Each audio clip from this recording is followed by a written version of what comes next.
Nós estamos estudando Josué capítulo 3, a estrada até a vitória. Nós queremos chegar nessa vitória e já estamos trilhando nessa vitória. Mas é muito importante saber que no caminho da vitória, nessa estrada da vitória, nós não vamos encontrar outras coisas mundanas que eu digo não é propriamente algo pecaminoso, algo do mundo mesmo, sem ser aquilo que Deus tem preparado para nós. Então o que você vai encontrar nessa estrada é santificação, fé e ação. Santificação, fé e ação. E nós já estudamos sobre santificação, em que o povo de Israel está nas margens ou às margens do Rio Jordão, preparando-se para atravessar e conquistar a terra do outro lado, que é a terra de Canaã. Tudo que tinha para ser falado já foi falado por Josué. Eles só estão preparando alguns detalhes. Ele já orientou que quando levantasse a arca da aliança, e o povo se levantava também e seguia a arca. E eles ficaram tratando isso e andando diante do povo por 3 dias para preparar todo aquele levantamento de acampamento. Assim também são os seus planos. Você não sai correndo igual um doido, né, para realizar alguma coisa. Você precisa parar, pensar, rodear um pouco o assunto até que você possa tomar uma decisão. E essa decisão é tomada por fé. E esse é o nosso segundo ponto do nosso estudo. A estrada da vitória, ou até a vitória, ela é trilhada por santificação e também por fé. Fé é a certeza das coisas que nós não vemos. Aquele que ora a Deus, aquele que se aproxima de Deus, precisa crer em 2 coisas. Primeiro, crer que Deus existe. Senão ele está orando para quê? Ou para quem? E segundo, ele tem que crer que Deus responde às orações, que é o galardoador dos que o buscam, ou seja, o premiador, aquele que vai dar o prêmio, aquele que vai honrar a sua fé. Espero que os irmãos estejam já purificando suas vidas e também creiam que Deus quer responder segundo a vontade dele e quer dar vitória para você. Versículo 7 em Josué capítulo 3, versículo 7, vou pedir para o Jonas ler. Então disse o Senhor a Josué: hoje começarei a engrandecer-te perante os olhos de todo Israel, para que saibam que, como fui com Moisés, assim serei contigo. É como se Deus estivesse falando para o povo: vocês não viram nada, vocês ainda não viram o que eu posso fazer. Moisés viu grandes feitos, o povo viu também através de Moisés, abrindo o Mar Vermelho, cuidando deles no deserto, mas nós sabemos que muitas pessoas de 20 anos para cima morreram. Deus matou essas pessoas por causa da incredulidade. E Deus está falando agora para essa geração moleque, porque 20 anos é moleque, você não acha não, Jonas? É bem novinho, né? O que você acha de 20 anos, Rafa? Já passou, então é moleque, já foi. Você já é velho agora. Essa geração de 20 anos, exceto Josué, Caleb e mais um punhado de gente, né?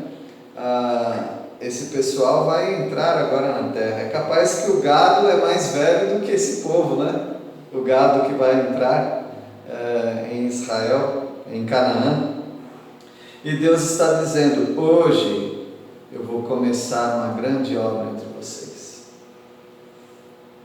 É tão animador isso, né, irmãos? Quando pessoas estão desanimadas, achando hoje é meu último dia, Deus vem e fala, não, hoje é seu primeiro dia.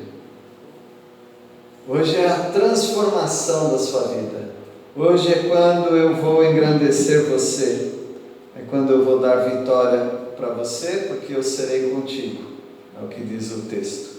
E essa expressão serei contigo aparece muitas vezes em Josué. É sempre de ânimo, eu serei contigo. Jesus falou também em Mateus capítulo 20, eis que estou convosco todos os dias. Versículo 8. Alguém pode dizer? É alguém, né, Val? É alguém. Então pode ler, por favor. Tu, pois, ordenará aos sacerdotes que levem a arca do concerto, dizendo, quando vieres até a borda das águas do Jordão, parareis no Jordão. Deus fala para os sacerdotes. Normalmente a arca não é levada por sacerdotes, é levada por levitas. Tinha uma família chamada família de Coate, e a família dos coatitas era uma família que levava a arca, mas por alguma razão Deus quer que para entrar na terra de Canaã os sacerdotes levem a arca, e Deus está dizendo para eles irem, não falou vão caminhando, não, parem, quando tiver as águas do Rio Jordão, vocês parem ali. Isso nos fala de fé, porque Deus ele não está antecipando para nós o que vai acontecer. Ele diz para nós, vocês vão até onde tiver o obstáculo. E nós temos que ir nessa confiança de que quando chegarmos lá, Deus vai fazer alguma coisa. Quando o povo estava fugindo do Egito, e diante deles estava o Mar Vermelho, Deus falou para Moisés levantar o cajado. Aí quando ele levanta o cajado, aí Deus abre o Mar Vermelho. Aqui, Josué não tem cajado. Talvez eles estavam olhando para a mão de Josué. Cadê o cajado? Porque nós sabemos que lá atrás, e muitos deles nem viram isso acontecer, quanto tempo que eles ficaram no deserto até chegar esse momento? 40 anos. E muitos deles têm só 20 anos. Então eles não viram isso, mas eles ouviram. Mas agora não tem cajado. Como é que Deus vai fazer sem cajado? Será que ele vai abrir o Rio Jordão? Como que ele vai fazer? Aí no versículo 9, o Rafa, você pode ler? Então disse Josué aos filhos de Israel, chegai-vos para cá e ouvi as palavras do Senhor nosso Deus. O que eu acho impressionante, e o dirigente já nos alertou sobre isso, é que Deus não faz tudo correndo. A pressa é nossa, mas Deus muitas vezes não tem pressa. Deus fala para os sacerdotes irem até as margens do Jordão, e ele chama o povo e fala para o povo, vem aqui, ouçam as palavras do Senhor. Quer dizer, no meio de uma empreitada dessa, todo mundo talvez ansioso, querendo atravessar o Rio Jordão, e ainda tem mais sermão, tem mais conversas. Sim, Deus quer conversar mais. E por isso nós temos que estar atentos também. Às vezes nós temos alguns planos, e nesses planos nós queremos já agir. E às vezes Deus está dizendo, não, calma, eu ainda tenho algumas coisas para falar, para te preparar. Então nunca menospreze aquilo que Deus tem para falar para você. Não tenha pressa. No momento certo, no preparo ideal, Deus vai te dar vitória. Versículo 10, a Tânia pode ler? Disse mais Josué, nisto conhecereis que Deus vive está no meio de vós e que de todo lançará diante de vós os cananeus, os heteus, os heveus, os ferezeus, os gigazeus, os amorreus e os jebuseus. Então Deus está dizendo para eles que eles vão atravessar o Jordão, isso aí já está claro, mas depois do Jordão tem outros desafios. E esse povo todo que habita ali é um povo assustador. Foi um povo assustador para os espias no passado, e agora certamente eles estão com um friozinho na barriga. Nós vamos ter que enfrentar esse povo. E Deus já está antecipando, através de Josué, né? Vocês vão conhecer o Deus vivo no meio de vocês. É importante ele falar o Deus vivo, porque toda geração, ou quase toda geração de 20 anos para cima, morreu. O líder máximo deles, Moisés, morreu. E agora eles vão entrar, eles precisam de uma prova viva. E não tem Moisés, não tem mais os avós deles, os pais deles, mas Deus está dizendo que Ele está ali. Então é suficiente para você saber que Deus está com você. Ele é o Deus vivo. Ele vai lançar os inimigos diante de vocês. Versículo 11, irmão João Mendes, pode ler? Eis que a arca da aliança do Senhor de toda a terra passa o Jordão diante de vós. Nós já falamos no outro estudo, não é você que vai adiante, é Deus. Deus vai adiante.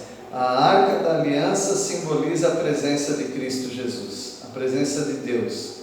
E é Deus quem deve ir à frente dos nossos planos. Nós só seguimos a Deus. E é assim que Ele está orientando. Então não adianta apressar as coisas. Não adianta alguém ficar apavorado ali e correr mais do que os sacerdotes e ir à frente para Deus os dirigir. Não, é primeiro Deus. Nós precisamos sempre lembrar disso. Os planos que você faz na sua vida, Deus precisa estar adiante. Não você, mas Deus. Versículo 12, a Leia, pode ler? Tomai, pois, agora 12 homens das tribos de Israel, um de cada tribo. Isso, Deus está querendo envolver toda a nação de Israel. E a nação de Israel tem 12 tribos. E Ele manda trazer 12 homens das 12 tribos, um homem de cada tribo. E Ele vai trazer esses homens como um testemunho para toda a nação, como uma representatividade ali, de que Deus está trabalhando no meio deles.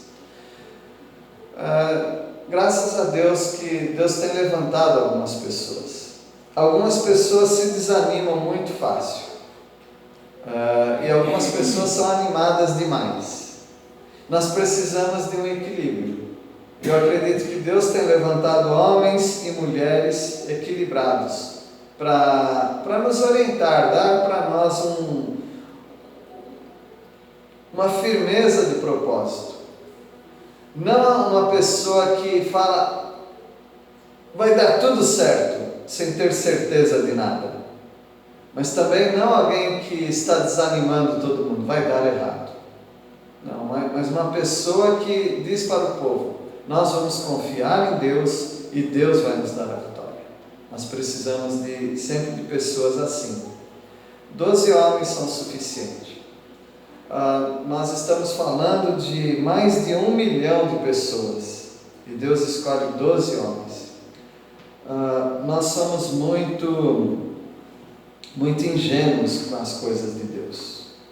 Nós sempre estamos pensando em um grande número, uma grande igreja, grandes recursos, mas Deus não precisa disso.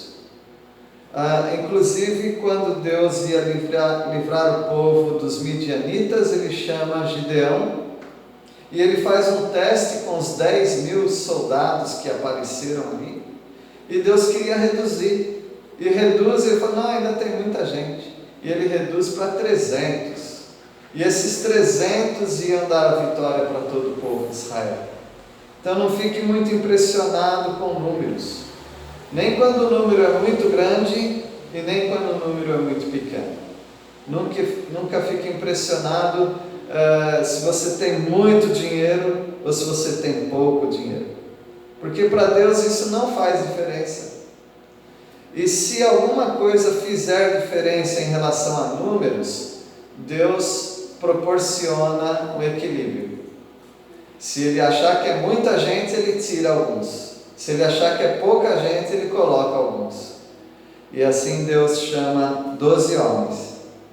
E o versículo 13, Dona Zé, pode ler o versículo 13?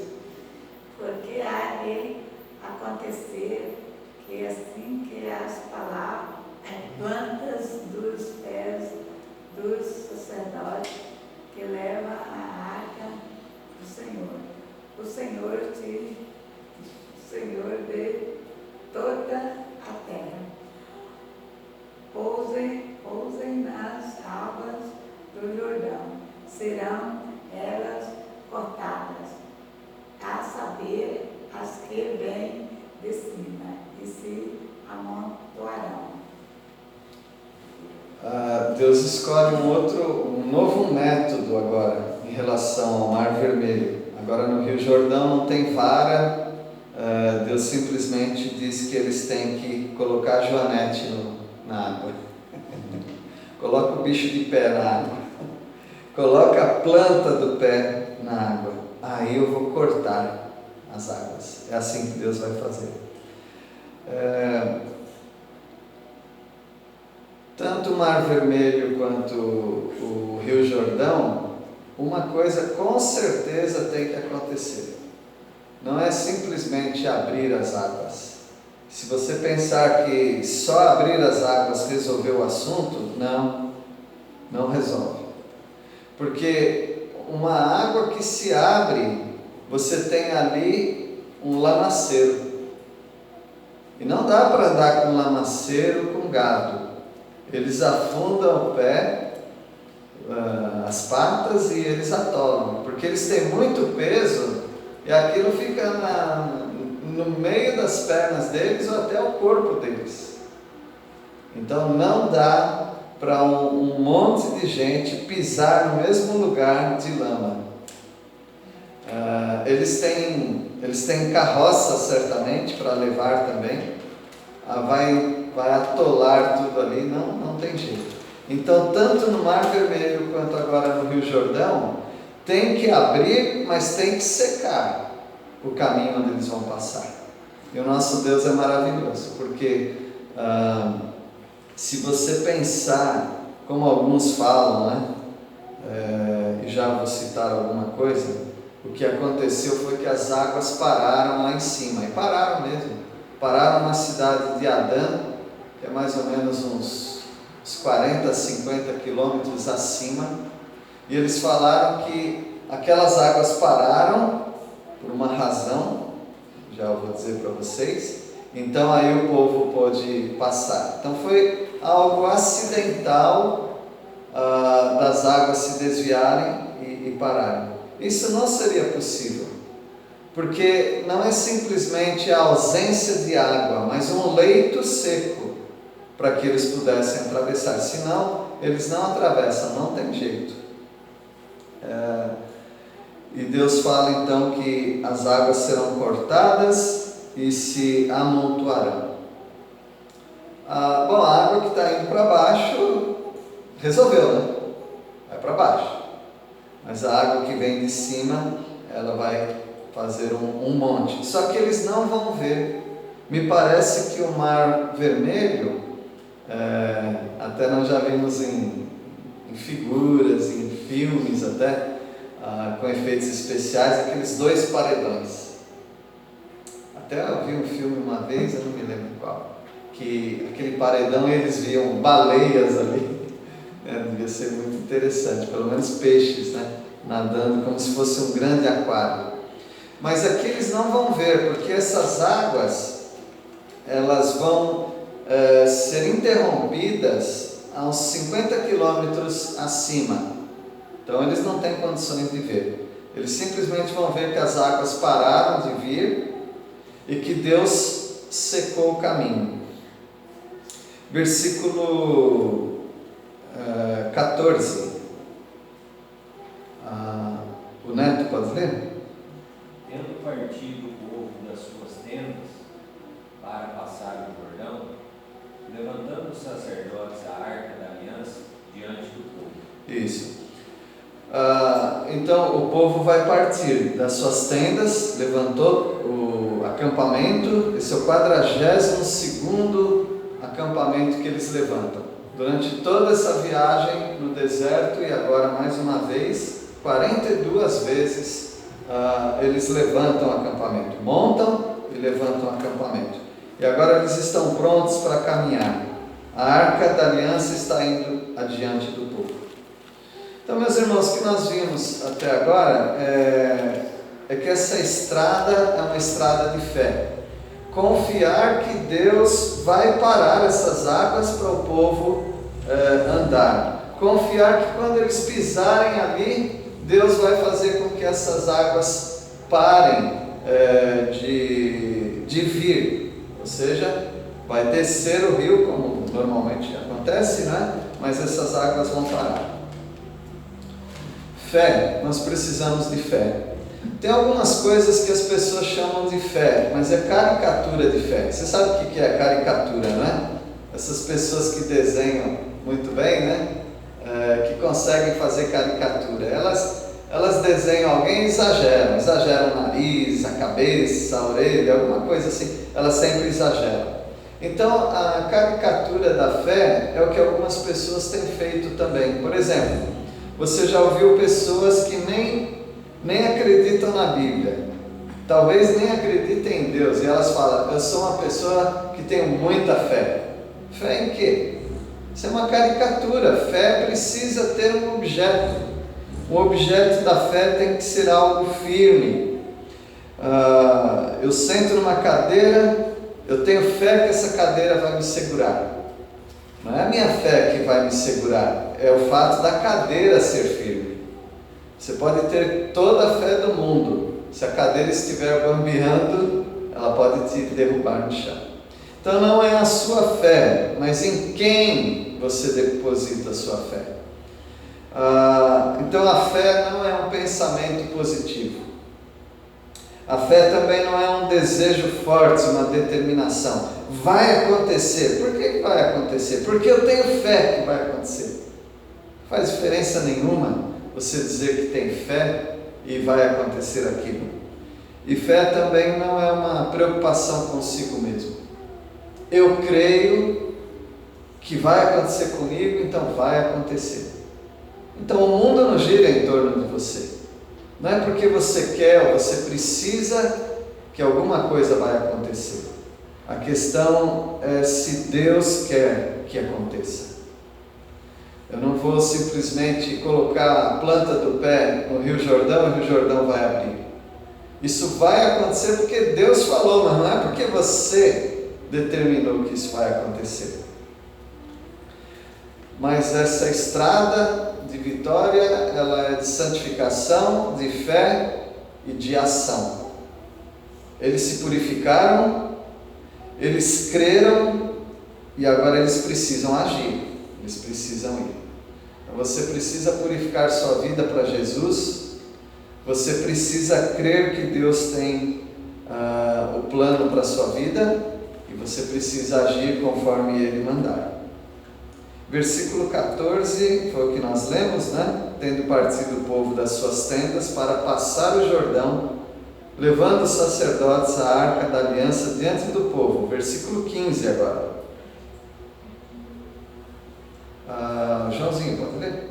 E quando os que levavam a arca chegaram até o Jordão, e os seus pés se molharam na borda das águas, porque o Jordão transbordava sobre todas as suas ribanceiras todos os dias da sega.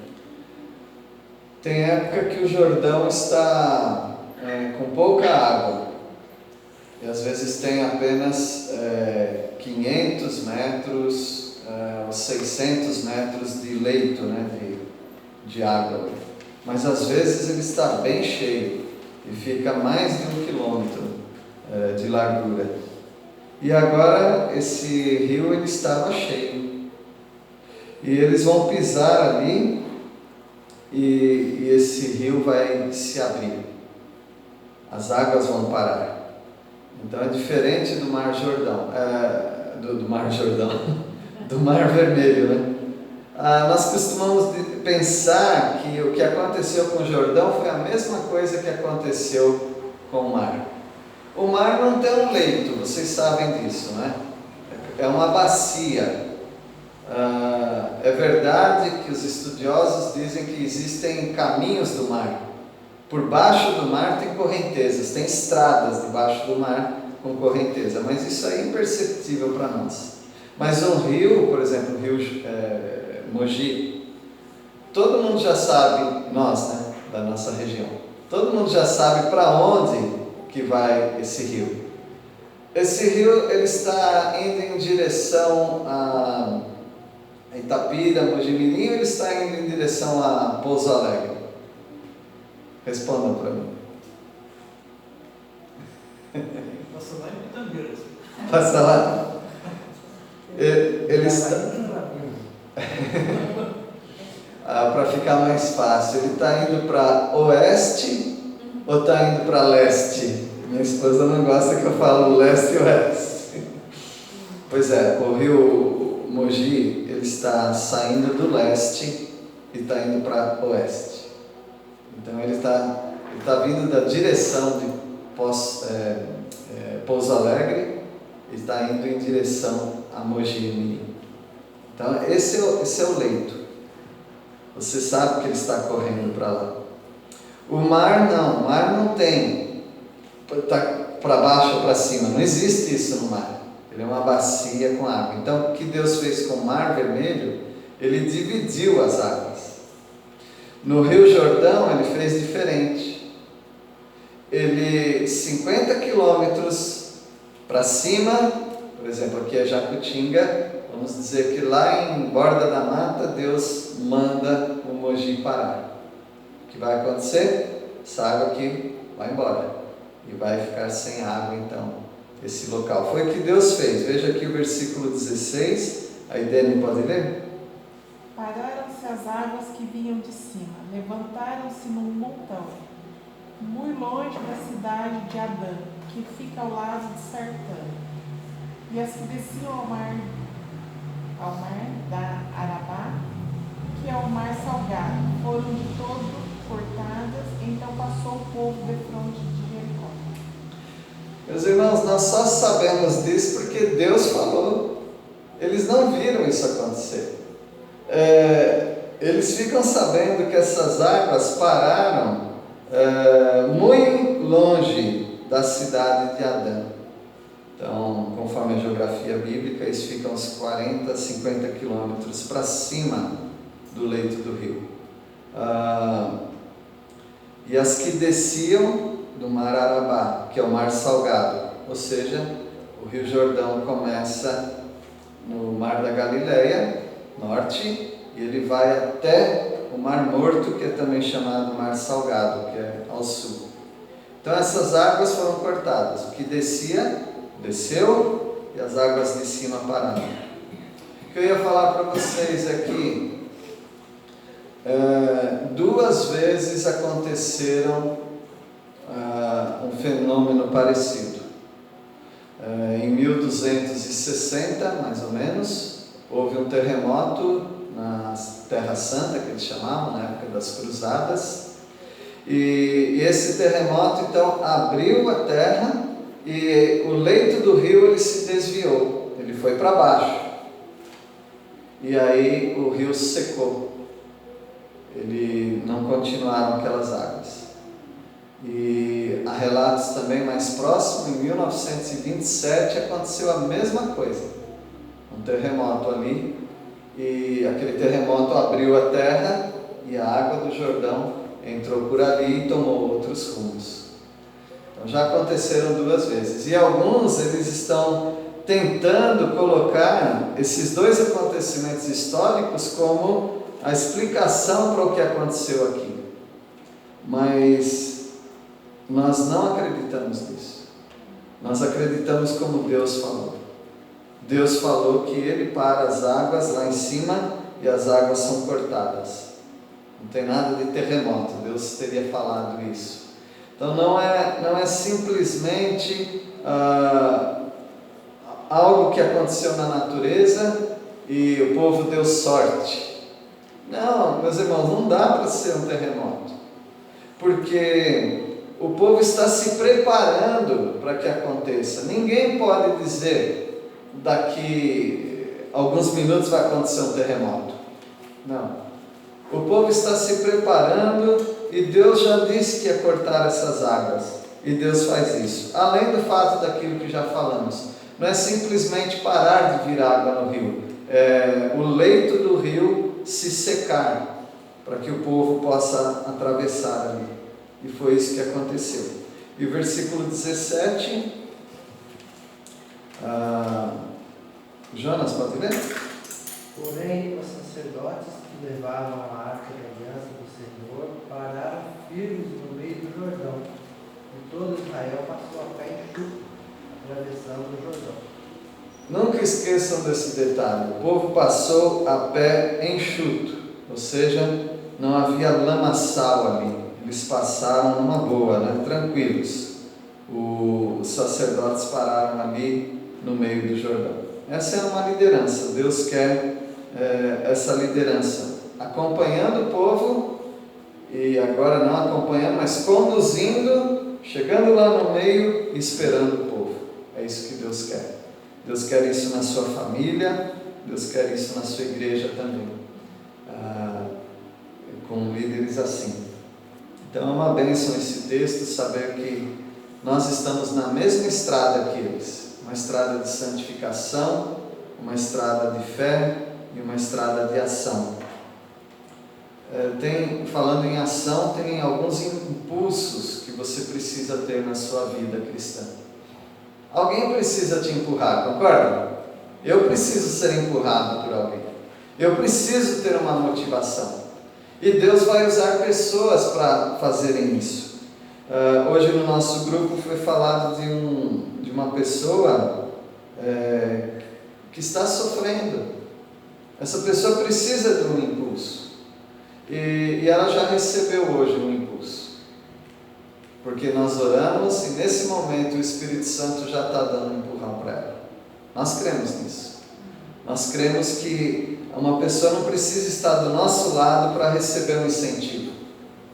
É como aquele homem, um centurião que tinha um servo doente. E ele fala para ele: precisa ir lá em casa. Só fala que meu servo vai ser curado. Eu creio nisso também. Às vezes nós pensamos assim: eu queria tanto estar ali, né? Por exemplo, nossa filha está lá em Manaus, né? E outro dia aconteceu uma coisa assim desagradável, né? Uma moto entrou assim e ela pegou o ponto cego do carro e derrubou o motoqueiro, e aí deu umas confusões, né? Graças a Deus ninguém se machucou, mas ela disse que ficou tremendo. Chegou lá e nós queríamos estar perto dela, para cuidar dela, mas nós pudemos orar. E Deus já levantou pessoas lá para ajudarem. E ela foi ajudada, foi tranquilizada. E creia nisso. Nem sempre você pode agir estando próximo de uma pessoa, incentivando uma pessoa, ajudando alguém, mas você pode orar por essa pessoa e Deus responde as orações. E esse impulso que nós precisamos é a fé. A fé nos faz atingir o objetivo. Crer que Deus está trabalhando não contra nós, mas Ele está trabalhando por nós. Esse é o desejo de Deus, nos abençoar. E essa fé vai nos fazer querer mais de Deus. Eu quero mais de Deus porque eu sei que é dele que eu preciso. E a fé também vai nos fazer ter um desejo pela palavra de Deus. Não foi só simplesmente atravessar o Jordão. Venham aqui. E aí a palavra de Deus foi falada para eles, a promessa de Deus. Que Deus abençoe os irmãos. Não saiam dessa estrada, que é a estrada da vitória, através da purificação, da fé e da ação. Amém? Vamos orar. Querido Deus, nós agradecemos pela Tua palavra, o exemplo que nós temos através daquele povo, através de Josué, dos sacerdotes, que confiaram no Senhor e tiveram vitória. Purificaram suas vidas, creram que o Senhor abriria as águas e nessa fé eles molharam os pés. E as águas se abriram e o povo passou a pé enxuto. Nós agradecemos por isso, por essa ação deles, e isso vai acontecer conosco também, porque nós queremos nos purificar, crer e agir conforme a Tua vontade. E é em nome de Jesus que nós oramos. Amém.